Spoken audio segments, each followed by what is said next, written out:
السلام عليكم ورحمة الله وبركاته. أهلا بيكم في مطبخ داليا. النهاردة إن شاء الله هنعمل مع بعض عجينة على شكل كرواسون يا جماعة، بطريقة سهلة وبسيطة. وقد إيه العجينة كمان مكوناتها موجودة عندنا في البيت، يلا. وعجينة هشة وطرية وقطنية جدا.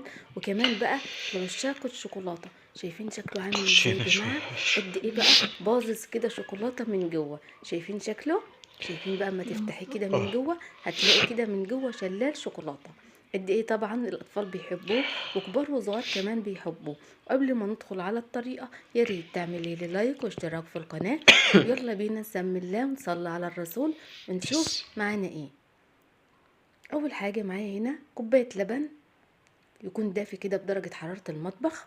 عندي كمان 3 معالق سكر.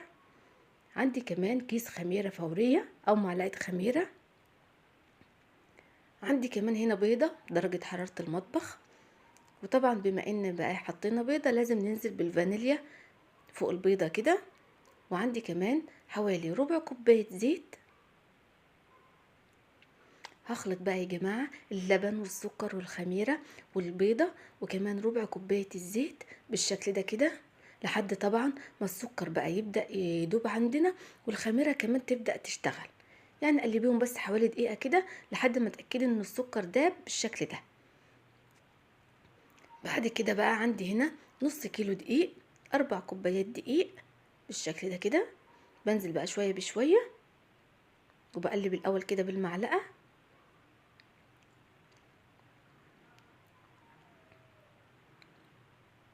وبعد كده بنزل بقى يا جماعة ببقى كمية الدقيق اللي عندي، ومعايا كمان رشة ملح. وخلطت الأول كده بالمعلقة بالشكل ده كده.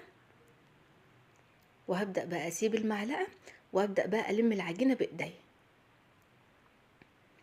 وطبعا بقى في الوقت ده لو لقيت لسه العجينة بتاعتك محتاجة مادتين، معلقتين من المواد السائلة، ممكن تضيفي معلقتين لبن أو معلقتين مية. لقيتيها برضو محتاجة دقيق، ممكن تحطي معلقة معلقتين دقيق، يعني طبعا بقى على حسب نوع الدقيق بتاعك وانت بتعجني. نزلت بقى بالعجينة بتاعتي على الرخامة وفضلت أعجن فيها كده شوية حلوين، يعني حوالي كده 6 7 دقايق، لحد ما كانت عندي عجينة طرية ومش بتلزق في الإيد. دهنت بقى الطبق بتاعي دهنة زيت وحطيت فيه كده العجينة، وهغطيها بقى واسيبها بقى تخمر يعني حوالي نص ساعة او ساعة الا تلت، طبعا على حسب الجو عندك عامل ازاي. هسيبها بقى تخمر وبعد كده نرجع لها. كده خلاص يا جماعة العجينة بتاعتي اختمرت بالشكل ده كده وتضاعف حجمها. ببدأ بس كده اخرج منها الهواء. وبعد كده بقى هرش رشة دقيق كده على الرخامة، وهنزل بالعجينة بتاعتي وهقسمها كده لنصين. هشيل نص كده وهبدأ افرد اول نص معايا بالشكل ده. برش بس رشة دقيق كده علشان طبعا العجينة بقى ما تلزقش في الرخامة، وابدأ افردها بالشكل ده. طبعا العجينة بتاعتنا معجونة كويس ومرتاحة كويس، هتت هتعمليها يعني بكل سهولة، هترتاح معاكي كده وانت بتفرديها، هتتفرد معاكي كده بكل سهولة. هعملها على شكل مستطيل بالشكل ده كده اهو يا جماعة. ببدأ بقى اجيب السكينة بتاعتي وابدأ اقطعها كده، يعني 7 و8 بالشكل ده كده اهو، او مثلثات بالشكل ده. شايفين طريقة تشكيلها سهلة جدا وما خدتش مننا اي وقت خالص، لكن النتيجة في الاخر هتكون حلوة جدا. قطعتها بقى كلها كده يا جماعة بالشكل ده.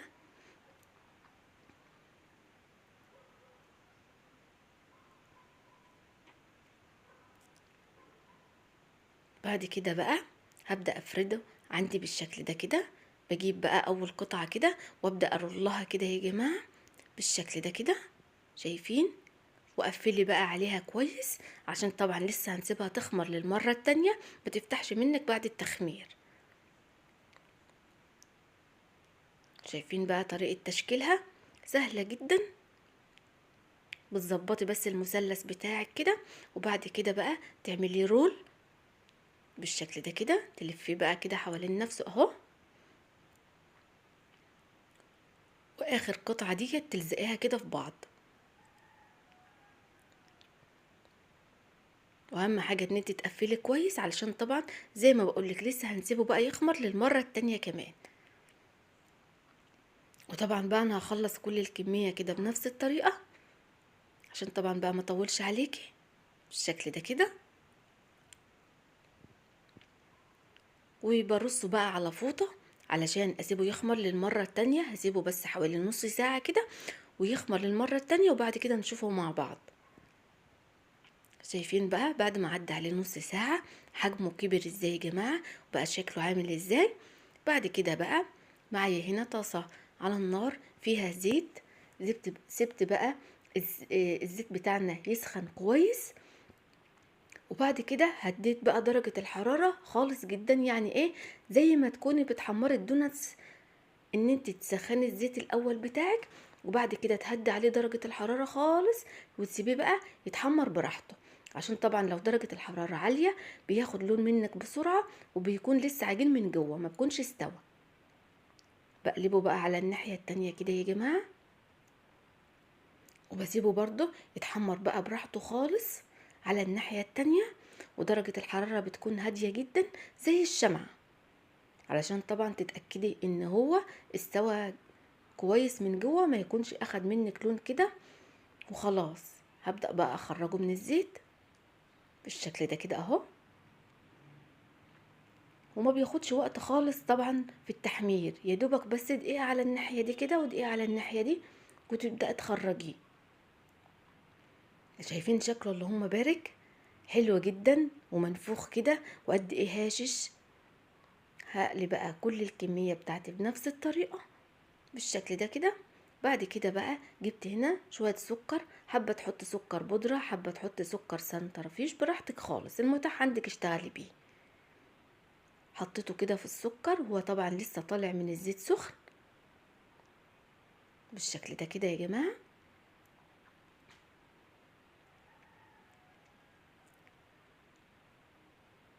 بعد كده بقى هعمل كل الكمية بتاعتي بنفس الطريقة.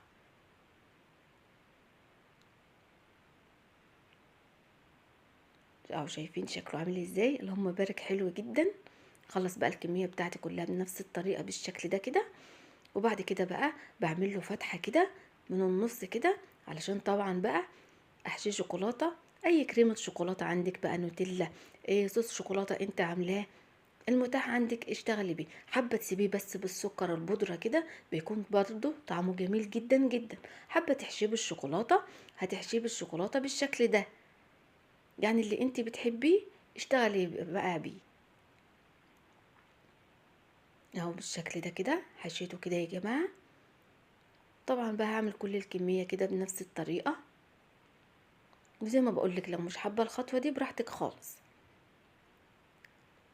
هخلص بقى كل الكمية بتاعتي بنفس الطريقة بالشكل ده كده. شايفين بقى بعد ما حشيته بقى بكريمة الشوكولاتة بالشكل ده كده اهو.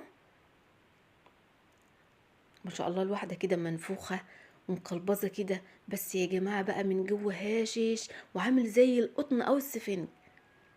جربيه بنفس الطريقة هيعجبك جدا. لو عندك مناسبة تقدري تقومي تعمليه جنب كده كوباية اي حاجة سخنة كده، كوباية نسكافيه، كوباية شاي بلبن، هيكون حلو جدا جدا. وطبعا لو الوصفة عجبتك ياريت تعملي لي لايك واشتراك في القناة. اشوفكم على خير يا رب الفيديو اللي جاي، والسلام عليكم ورحمة الله وبركاته.